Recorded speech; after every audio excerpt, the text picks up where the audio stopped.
you shouldn't do that. It's like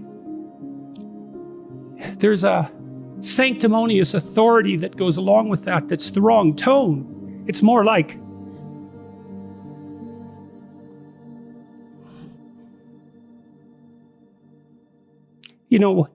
I don't know how you lay it out properly, but you tell people that you love how to avoid the road to hell.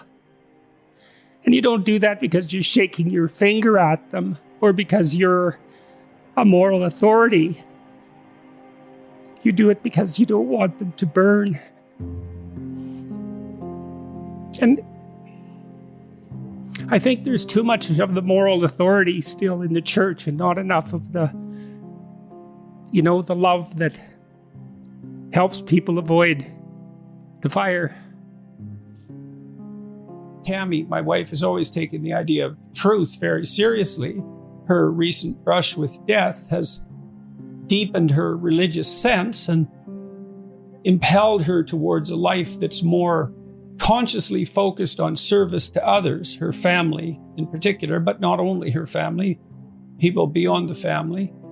And I also think that's a function to some degree of our stage of life. She's a grandmother now, and her children are grown and able to take care of themselves, and so she can turn her attention to other people, maybe farther afield from the immediate family. I'm watching what she's doing and listening to her and watching her practical application of her faith, and that affects me just as everything she does affects me, because I watch what she does and take it seriously. Her recent actions have indicated she's helped a number of people quite substantially, the group that she's been communicating with, and all of that's very interesting to me. She's showing me, I've taken the idea of God seriously for a very long time, and I've said on multiple occasions that I try to act as though God exists, and that's essentially my definition of belief. When people say, do you believe in God? Belief is a multidimensional word, and one question is, well, what do you mean by believe? And for me, the proof of belief is to be found in action. And I decided that I would act as if God existed a long while back. And of course, I'm imperfect in that, inevitably. Now, she's doing that more explicitly as well.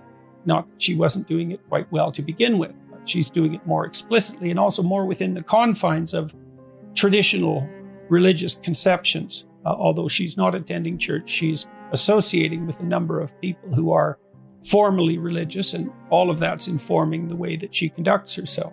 It's watching her do that has also highlighted for me the missing praxis in Western Christianity. If you want to be a Christian, let's say, if you think that's necessary, it's not exactly obvious what you should do. You should go to church, but that's not enough, I don't think. I find it useful to contemplate the highest good on a continual basis. I'm trying to keep myself oriented in that direction. It's a religious orientation, fundamentally. It's an overwhelming orientation. But there's no escaping the questions of the ultimate meaning of life.